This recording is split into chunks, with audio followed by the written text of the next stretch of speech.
Hi everyone. Today I'll be talking about my time series analysis project. I have created a simple web app for stock price exploration and forecasting. So let's do a brief introduction.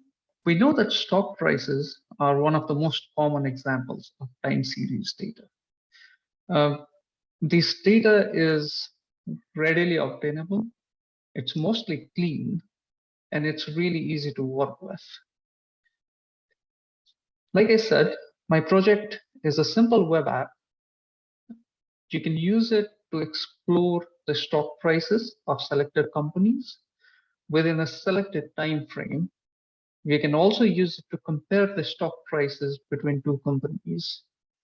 And finally, forecast the stock prices for the selected duration in the future. So the tools I used R as my backend language in which I coded the entire app. I used Shiny for creating my user interface. When exploring the web, I found out a library called tidyquant, which made it really easy for me to get all the stock prices data. For my forecasting, I used ARIMA models. This is the basic schema of my app. So you can see I used tidyquant, which gets its data from the Yahoo Finance database. That is at my backend. For my user interface, I used Shiny and HTML. That is what the user will be interacting with. That would be my front end. I have not hosted my app yet, but I do plan to host it on shinyapps.io. This is a screenshot of how my app looks. I have used the sidebar layout with two tabs in the main panel. In the sidebar, you can select the name of the company. You can select the date range from and to, and you can also select the company to compare the stock prices with. For my references, I used tidyquant tutorial at psu.edu. I also used the Shiny tutorial at rstudio.com.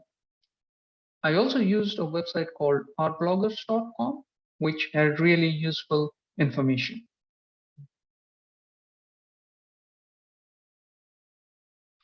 Okay, so this is my app. Let's begin by selecting a company. Currently, Apple is selected. Let's select Microsoft. We can see that now there are two graphs where one of them is Apple, the other one is Microsoft. We can also select the date range. We can either pick it by using the date picker, or we can directly type the date in. You see how the change is reflected in this graphs. Let's try comparing Microsoft with something else. Netflix. There we go. This is Netflix and this is Microsoft. I have only used 5 companies right now, but these can be easily expanded. Now let's look at the forecast tab. Once again, we have a space where we can select the company, and we can also select the duration in the future for which to forecast our stock prices. Let's select Microsoft once again. We can see that I have limited the start of the x-axis such that the forecast data can be easily seen with the immediately preceding data to see if the forecast is in line with the previous data or not.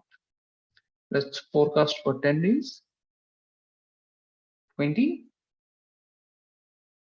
50, and 100 days. Let's also try some other companies. Amazon. We can see that the Amazon data has more ups and downs as compared to the Microsoft data. But because of the method we're using to forecast, the forecast is pretty linear without a lot of ups and downs. So this is my app, and this was my project for the time series analysis course. Thank you so much for watching. Bye.